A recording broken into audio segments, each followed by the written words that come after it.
Hi guys, magandang araw sa ating lahat. Ito pong Gamidigs Vlog. Ang pag-uusapan natin ngayon, itong pagkakapili ni President Bongbong Marcos kay Crispin Boying Remulla bilang Ombudsman. Itong si Boying Remulla guys ay galing ito sa DOJ at nanominate siya bilang maging Ombudsman at siya nga ang pinili ng ating presidente na maging ombudsman. I think the people want to know. Gusto nung malaman ng taong bayan ang ginagawa ng ombudsman. Kaya papaliwanag natin sa kanila yung mga ating ginagawa para malaman naman ng mga kababayan natin na may opisinang gano'n. I think it's a necessity that is there sapagkat yung tao naghahanap talaga ng transparency and accountability sa taong bayan. At yung hiningi ko yung trabahong ito, yun ang sa isip ko talaga na yung accountability mapalakas natin sa... Ngayon guys, ito na. Kasi maraming mga nakasampang kaso dyan sa ombudsman. Lalong-lalo na itong si Trillanes guys. Kasi nung panahon ni dating Pangulong Digong ay nagsampa ito ng kaso kay sa pamilya Duterte guys. Itong si Trillanes. Ngayon malamang ay bubuhayin niya yun. Kasi itong si Trillanes humahanap lang to ng pagkakataon kung saan siya komportable na magsampa ng kaso or buhayin ang kasong sinampa niya sa mga Duterte dati. Okay. Tulad nung ICC, siyang nagbuhay niyan eh. Siyang nagsampa or lakad para maisyuan ng warrant of arrest si Digong or si PRRD. Yan guys, ito ngayon malamang kinakabahan ang mga may nakasampang kaso dyan sa ombudsman ngayon kasi iba na ngayon ang namumuno. Itong si Remulla kasi ano to eh, hindi ito basta-basta nagpapasindak, di ba? Lumalaban yan ng itong si Trillanes guys. Ito ngayon ang mga pinag-uusapan ngayon, yung may mga nakasampang kaso dyan, malamang alungkatin yan. Unang-una sigurado itong pagkaupo sigurado nitong ni Boying Remulla, malamang si Trillanes ang mauunang pumunta dyan na buhayin ang mga kasong sinampa niya. Kasi nung panahon pa ni Digong guys, nagkaanohan ito eh. Nagkalaban itong si Trillanes at saka si Digong guys eh. At saka sinampan itong kaso itong si yung mga Duterte noon, sinampan ng kaso ni Trillanes. Kaya abangan natin ngayon kung anong magiging or anong mangyayari sa mga darating na mga araw dito sa ombudsman, kung sino-sinong mga magkakasuhan dyan ngayon. Kasi malang mapunta dyan itong kaso ng corruption yan, itong flood control project, malamang mapunta yan dyan at siya ang tutuloy ng mga kaso. Yan. Kaya maganda itong abangan natin yung bago ngayon. Kasi sabi ng iba, marami daw mga kaso ng dating ombudsman ang inano lang, parang natulog lang. Siyempre itong yung dating ombudsman kasi appointed yun ni Mr. Duterte.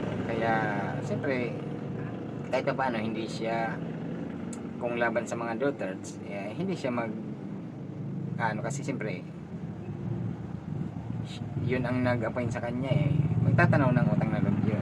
Kaya ang mangyayari nun, papalipasin lang ang mga kasong nakasampa. Ngayon, ewan ko lang dito sa kay Remulla kung ano mangyayari dito sa mga bagong uupo dyan sa ombudsman. Ayan ang ating abangan kung ito ba ay mangyayari yung mga kasong nakasampa laban sa mga Duterte. Yan ang ating abangan guys. Kaya itong malamang itong si Trillanes, tuwan-tuwan na naman to eh. May bubuhayin na naman tong kaso dyan. Diba dati nung panahon ni Duterte, kaya itong si Trillanes, ito ang maano din noon eh. Ito din ang maingay noon eh, paglaban sa mga Duterte noon. Duterte, kaya yun ang narinig natin sa ICC eh, Mr. Duterte. Kaya yun ang ating tawag sa mga Duterte, Mr. Duterte. Di ba sa ICC Mr. Daughters ang tawag sa kanya or sa kanila. Ayan. Kaya itong si palaban tong si Mr. Boying Romulia eh. Makita naman natin sa sa Senate eh. Nagganuhan sila ni Marcolita eh. Nagbangayan sila doon eh. Sinabihan pa nga ni Marcolita itong si Boying na pwede siyang disbar doon sa kanyang. Sabi kasi ni Boying na ibalik muna yung mga nakamkam ng diskaya para kung mag-apply sila ng witness protection program. Kaya doon naman sa pag-appoint kay Boying, parang andun na naman si Mr. Marcolita eh. Nag-ano naman, parang hinaharang na naman eh. Kaya marami ngayon ang nag-iingay. Si Aimee. Si Aimee din may sinampang kaso yan laban kay Remulla. Paano ngayon yan? Si Remulla na ang ombudsman. Ano mangyayari doon? Sa kanya sinampa. Siya nang hawak doon. Malamang wala din, matutulog din yun yung sinampa ni Aimee na kaso laban kay Remulla.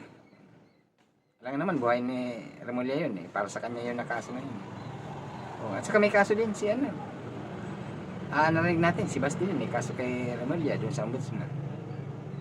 Yun yata yung disbarment case yata yun laban kay Remulla. Yun yata ang kaso. Paano na ngayon? Mr. Basti, si Remulla na ang ombudsman. Saan mapupunta yung kaso mo sa kanya? Yun ang hindi natin alam. Kung ano ang mangyayari dun sa mga kasong nakasampa dun sa ombudsman dati. Pag binuhayan niya yun, di ba? Pwede yun, malamang pwede yung bubuhayin pa rin yun. At saka dyan na siguro kakabahan itong si Inday. Si Inday Lustay ba? Yung sinasabi ng mga pulahan, Inday Lustay ang tawag sa kanya. Ayan. Ayun na, abangan na natin sa susunod na mga araw kung anong mangyayari dito sa pagka-appoint kay Boying Romulia bilang ombudsman. Yan. Diba? Hindi ito nawawala sa picture si Boying Romulia eh. Nung nasa DOJ siya, laging nasa balita to. Yan. Kasi maraming mga kasong mga nito eh, mga hinahawakan. Yan dyan sa ombudsman, nako, malamang mayroon magbakasyon dyan na mga nakasuhan. Alam na natin kung sino yan yung mga talagang malamang may mga kaso dyan na uusad na. Alam natin kung sino yan. Siyempre, sino naman yan ang mga pinag-uusapan lagi? Kung hindi mga Duterte, Marcos, sila lagi ang nagbabangayan dyan. Ngayon, ay wala natin guys kung anong mangyayari sa mga susunod na araw sa pag-upunan ni Boying Romulia bilang ombudsman. Yan ang magandang abangan natin. Siyempre tayo mga nag-aabang lang sa mga nangyayari dyan. Kaya yun lang ang ating mai-share sa ating mga si Romulia guys. Ano to eh? Palaban to. Sino kaya ang papalit sa kanya bilang DOJ? Yan ang maganda rin kung sino ang magiging DOJ ngayon. Nawala na doon si Boying Romulia. Yan. Kaya sabi ng iba, itong pagkakatalaga daw kay Boying Romulia sa ombudsman ay para kay Sara daw. Yan ang lang natin, ang mga naririnig sa labas. Yung mga kwento-kwentuhan lang. Ayan ang ating pinag-uusapan sa mga kalye. Yan. Baka daw itong si Boying ay para lang kay Sara or sa mga Duterte. Siyempre, abangan natin kung anong magiging susunod na mga mangyayari dyan. Di ba? Malamang. Kasi yun ang maingay lagi ngayon eh. Duterte guys ang laging maingay ngayon nang bubulabog dito sa gobyerno. Ay, yan naman lagi sila eh. Di ba? Yung mga Duterte laging nambubulabog dito sa gobyerno ni PBB. Kaya, malamang may kinakabahan na dyan. Or, nangangamba na. Kasi, iba na ang ombudsman, si Boyeng na, palaban. Nako, malalaki na naman ang pananaw ni Marcolita dyan kasi iba nang ba't napasok si Boyeng Remulla. Kasi may kinasuhan yan sila si Boyeng eh, na inilaan eh, ng mga Duterte or ni Naimi. Kaya napakaganda ang susunod na mga araw nito guys, kung anong mangyayari dyan sa mga dyan sa ombudsman. Ayan, ako, palaban yan.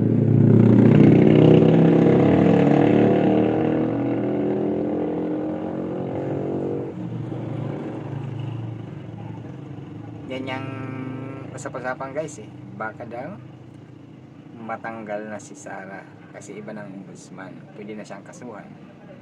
Di ba? Kaya mga DDS ngayon maingay. Binabulabog itong si Boyeng. Yan. Kaya wala kayong magagawa. Yan ang pinili ng BBM. Kaya yung mga ayaw kay Crispin or Boyeng Remulla, so iyak kayo ngayon dahil siya na ngayon ang ombudsman. Kaya mag-abang na lang tayo guys sa mga susunod mga araw kung ano ang or sino ang makakasuhan dyan or may bubuhay ng mga kaso dyan sa ombudsman. Yan si Boyeng talagang excited guys eh. Talagang siya dyan na siyang mapunta dyan kasi may sigurado na may mapapanagot dyan kasi siya ng ombudsman. May sigurado may mananagot dyan sa may mga nakasuhan dyan.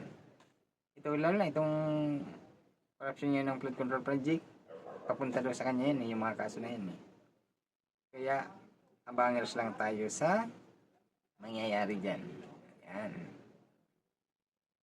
guys, hanggang dito na lang itong ating munting video tungkol dito sa bagong ombudsman natin. Huwag natin yan. Hindi lang kay presidente yan. Nating lahat. Yan ang ombudsman natin. Ito, para kay Boyeng Remulla.